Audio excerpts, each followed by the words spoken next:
Bismillahirrahmanirrahim. Assalamualaikum warahmatullahi wabarakatuh. Waalaikumsalam warahmatullahi wabarakatuh. Alhamdulillah wa syukurillah. Alhamdulillah wa nikmatillah. Pada kesempatan yang berbahagia ini kita bisa bersilaturahmi kembali Abi dalam kajian Dawam Auratul Fadilatul Kubro, dan dilanjutkan mengenai kajian seperti biasa Abi. Kaji apa yang kita harus untuk lebih menambah wawasan lagi Abi. Salawat dan salam kita curahkan ke Nabi junjungan alam Rasulullah Sallallahu Alaihi Wasallam. Baik Abi, mungkin dalam kajian sebelumnya yang sudah kita kaji mengenai Adam dan Hawa. Sebelumnya bahwa penciptaan Adam dan Hawa dari mulai bentuk penciptaannya, dan mungkin ini Abi, ada saya juga kadang sekitar scroll di ini di YouTube atau di apa yang lain, mungkin ya ada pembahasan mengenai yang kita kaji yang sebelumnya juga. Salah satu ya mungkin berilmu juga bahasan lebih luas lagi. Nah, ada di situ bahwa penciptaan Adam dan Hawa, dan bahwa Nabi Adam yang setahu saya itu tidak ada ibu dan dia nggak ada ibu dan bapaknya gitu kan. Tapi ada salah satu ulama yang mengatakan bahwa ada bahwa Adam itu diciptakan dari ibunya atau dilahirkan gitu. Mungkin mengenai hal tersebut saya pribadi ingin sharing lagi ke Abi bagaimana yang sesuai menurut apa yang sudah diciptakan Allah atau yang sudah sesuai dengan hukum yang ada di Al-Quran. Baik. A'udzubillahi minasyaitonirrajim. Bismillahirrahmanirrahim. Assalamualaikum warahmatullahi wabarakatuh. Waalaikumsalam warahmatullahi wabarakatuh. Alhamdulillah wassalatu wassalamu ala Rasulillah Muhammad ibn Abdullah wala haula wala quwata illa billah. Ma ba'du. Sama-sama kami hormati, kami muliakan seluruh jamaah Majelis Zikir Nurjatil Kubro, para pemirsa, penonton, para ikhwan channel Nurjatil Kubro. Insyaallah mudah-mudahan senantiasa dimuliakan Allah Subhanahu wa taala. Amin. Senantiasa diberikan keberkahan, rahmat, taufik, hidayah oleh Allah Subhanahu wa taala. Baik, alhamdulillah. Kang Iwan sehat ini? Alhamdulillah. Sehat ya. Ya, alhamdulillah. Kita sebenarnya mau melanjutkan kajian kita tentang kajian penciptaan Nabi Adam dan Ibu Siti Hawa. Ya. Memang pertanyaan Kang Iwan ini sempat saya juga menyaksikan juga nih Kang di YouTube tentang penciptaan Adam. Ada seorang kiai yang membahas bahwa Nabi Adam itu dikandung oleh ibunya berdasarkan manuskrip dan sebagainya kan gitu. Ya, sekarang ini yang mungkin saya bisa sedikit menanggapi ya Kang. Pertama, saya sampaikan bahwa saya tidak sependapat dengan beliau. Ya, boleh dong. Baik. Gitu ya. Iya. Ya, namanya kajian itu nggak sependapat ya satu hal yang wajar, benar nggak? Akan tetapi kalau kita tidak sependapat, jangan sampai kita mencaci maki, mencemooh, ya, atau mengujar kebencian. Itu dilarang oleh ajaran agama Islam. Ya, saya tahu memang beliau ini seorang yang luar biasa, ya, yaitu Bapak Kiai Haji Nur Ihya Hadinegoro. Beliau kiai yang luar biasa, mumpuni beliau. Saya juga sering menyaksikan kajian-kajian beliau, ya. Tapi untuk tentang pembahasan Nabi Adam, saya tidak sependapat Kang. Kalau dikatakan Nabi Adam itu ada ibunya, ya, ada ibunya kan otomatis ada bapaknya, kan gitu. Masa iya cuma ada ibunya doang melahirkan, bapaknya nggak ada, gitu. Ya, tuh. Sebagaimana kajian-kajian yang sudah kita jelaskan, dan mungkin tanggapan saya ini bukan hanya untuk Bapak Kiai Haji Nur Ihya saja, karena mungkin saat ini beliau yang sedang viral, ya, bahwa beliau membahas, mengkaji bahwa Nabi Adam dikandung ibunya. Padahal sudah ada beberapa, ya, beberapa orang yang mengkaji bahwa mengatakan Nabi Adam itu dikandung sama ibunya, gitu ya. Sudah ada beberapa, dan gitu. Biasanya yang sekarang lagi rame ini beliau nih, ya. Sampai beliau curhat di situ, ya. Sudah banyak yang nelfon, yang WA beliau, kan gitu kan. Ya sah-sah saja sih, gitu ya. Orang tidak sependapat pun ya boleh-boleh saja. Tapi ketika orang mengkaji pun ya nggak dilarang juga, gitu ya. Itu hak beliau, ya. Hanya saja ketika kita tidak sependapat, ya kita harus menyampaikan kajian juga, bukan hanya bukan malah mencaci maki gitu ya, bukan malah mencaci maki, mencuma nggak boleh, ya. Jadi kita pun harus memberikan kajian. Ketika kita mengatakan, oh yang ini nggak benar, kajian kamu ini salah, maka kita harus menyampaikan, ya, yang benar menurut kita, kan gitu ya. Nah itu ya. Jadi ketika kita belum mengetahui tentang satu kebenaran, nggak boleh kita mengatakan orang salah, gitu. Ya. Jadi dalam mengkaji Al-Quran itu, yang pertama nggak boleh mengandung kesyirikan kepada Allah. Yang kedua, kajian itu tidak boleh bertentangan dengan Al-Quran itu sendiri, gitu Kang. Ya.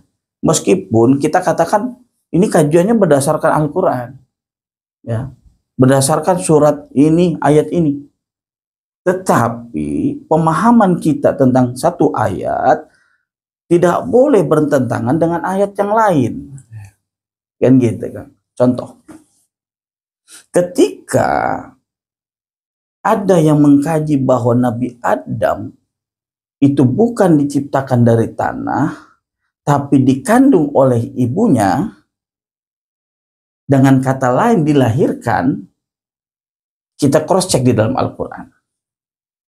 Dibuka di dalam surat Al-Hijr ayat 26.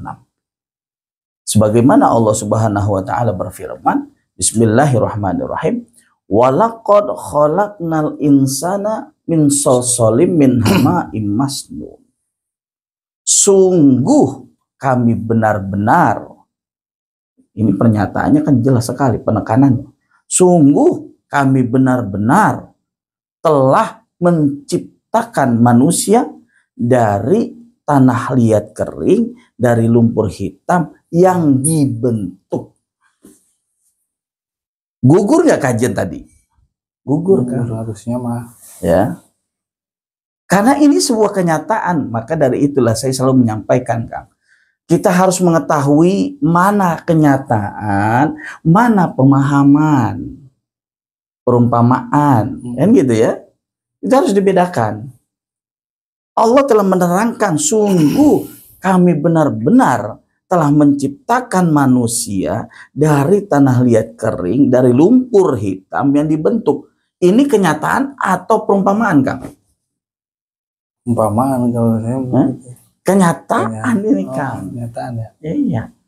Karena jelas keterangannya, sungguh kami benar-benar telah menciptakan.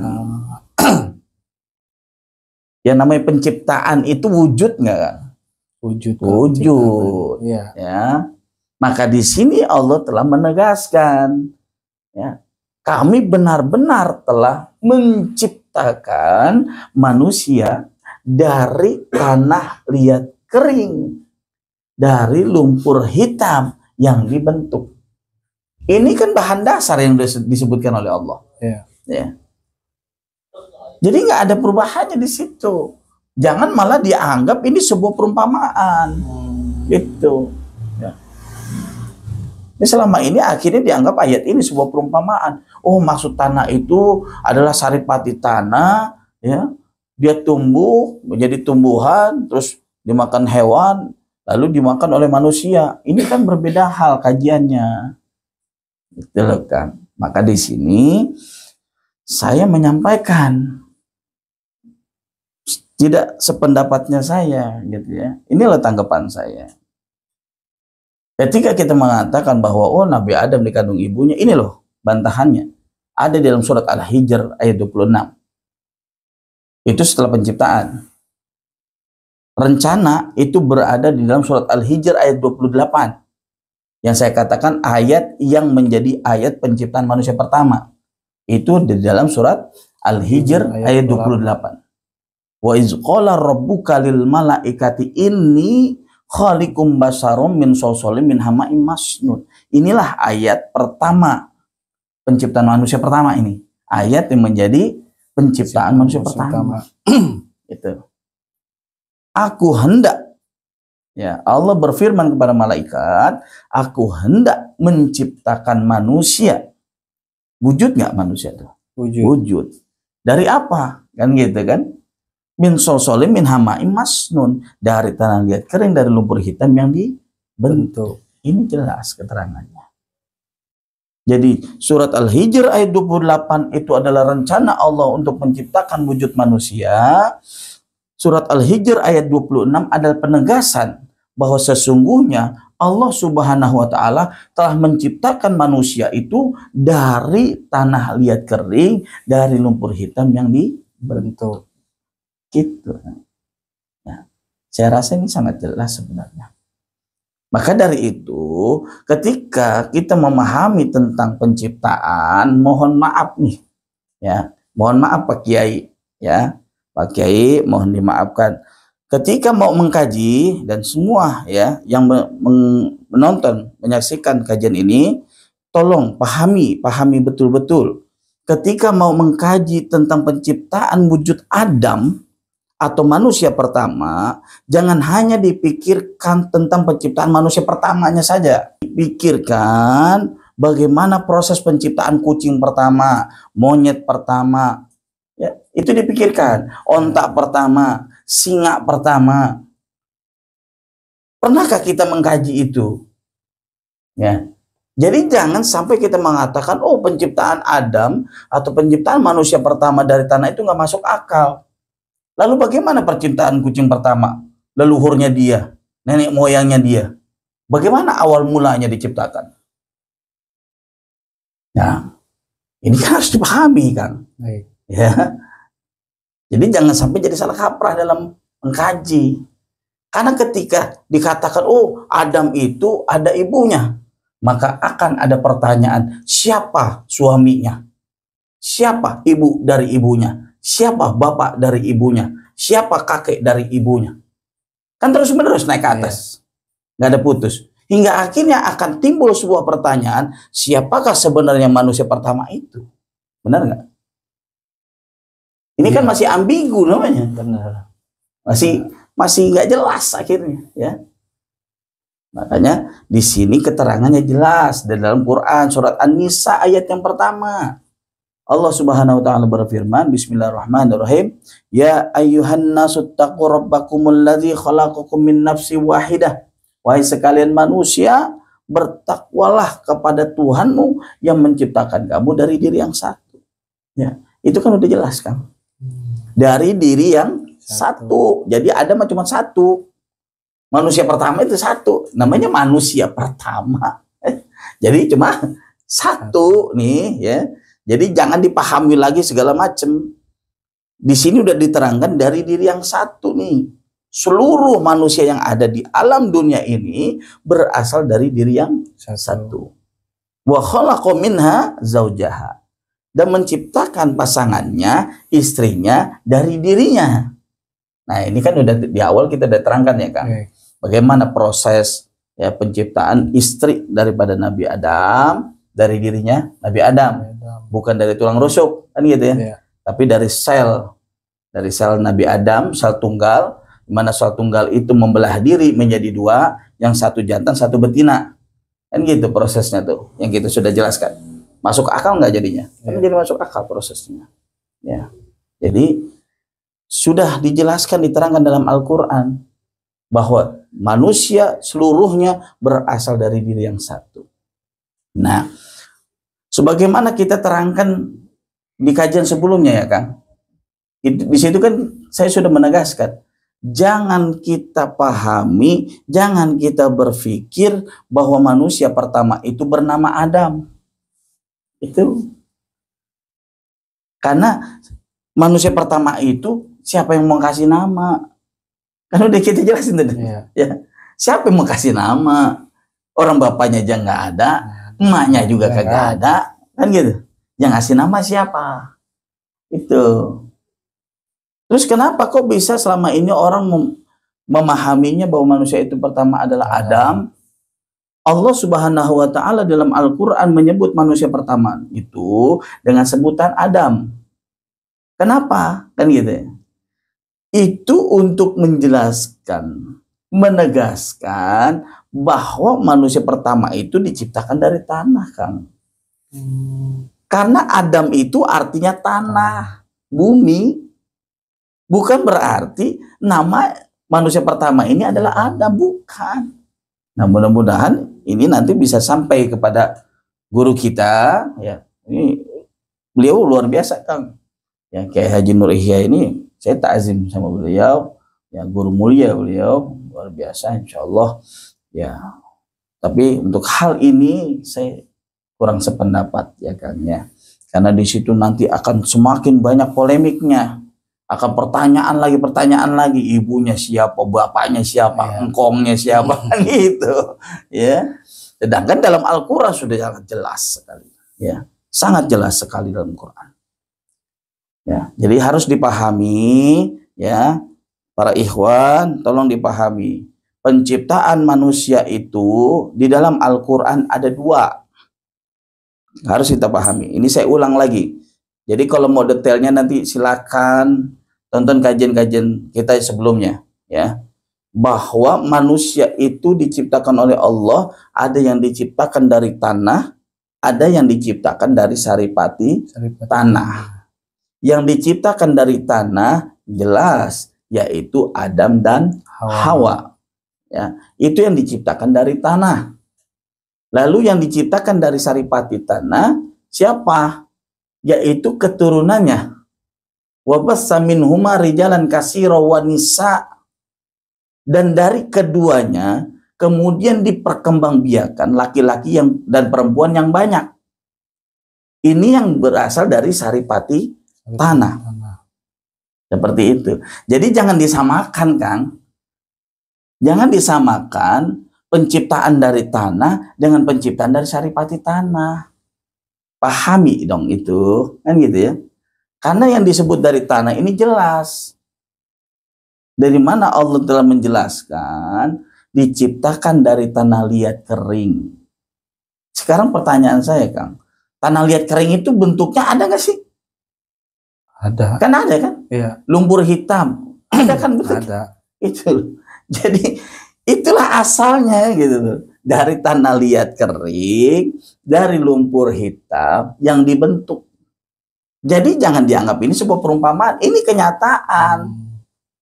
Karena lagi berbicara tentang penciptaan. Kalau berbicara tentang penciptaan, itu berbicara wujud, berbicara kenyataan, bukan perumpamaan. Nah, yang dimaksud saripati tanah itu apa sih? Kan gitu ya? Iya. Ada dijawab di dalam Al-Quran yang dimaksud saripati tanah itu apa sebenarnya, kan gitu ya. Nah, coba dibuka di dalam surat Al-Mu'minun ayat 13, ya. Pertama kan di dalam surat Al-Mu'minun ayat 12 dari saripati tanah, ya. Keterangannya bismillahirrahmanirrahim.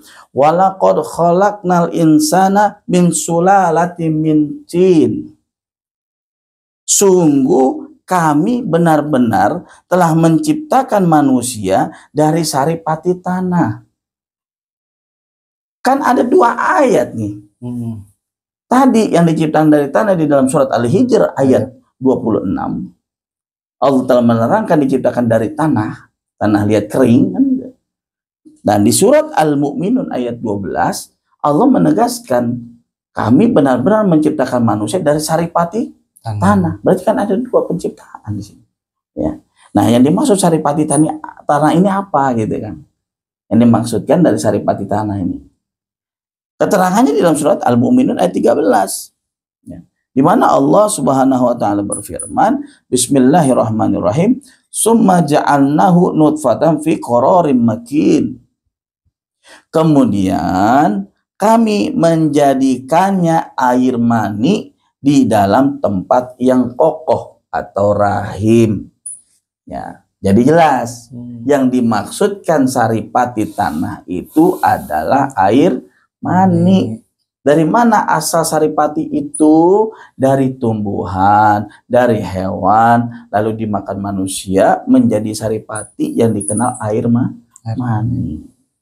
Dan proses ini kan, perkembangbiakan ini mah sudah lumrah dan nggak perlu kita jelasin, gitu Kang. Ya. Yang menjadi permasalahan kan yang selama ini dikaji adalah penciptaan Adam dari tanah yang katanya nggak masuk akal. Maka kita sudah jelaskan bagaimana mengkaji ayat-ayat Al-Quran tentang penciptaan Adam yang masuk akalnya, masuk nalar logika manusianya. Ya, jadi silakan para pemirsa, para ikhwan, saksikan, tonton kajian-kajian kita sebelumnya tentang penciptaan Adam yang masuk nalar manusianya itu bagaimana. Ya, yang diciptakan dari tanah. Prosesnya sudah kita jelaskan. Ya. Dan memang pas kebetulan ternyata rame ini gitu ya. Kita lagi mengkaji ini ya tentang penciptaan Adam. Sebenarnya sekarang ini kita mau mengkaji bagaimana kehidupan Adam sehari-harinya ini, Kang. Ya. Cuman karena ini rame, viral ya. Ya saya memberikan sebuah tanggapan saya, kan gitu ya. Yang mudah-mudahan ini bisa sampai kepada guru kita ya. Di sini saya bukan merasa paling benar, Kang, dalam mengkaji, bukan. Ayo sama-sama kita mengkaji. Gitu ya. Bukan merasa paling benar. Ya. Kita diskusi, kita sama-sama mencari kebenaran, bukan merasa paling benar, bukan mencari pembenaran diri. Apalagi pembenaran diri hanya berdasarkan asumsi. Nah, ini yang jadi bahaya. Ya. Saya berdasarkan Al-Quran, ini loh Al-Qurannya.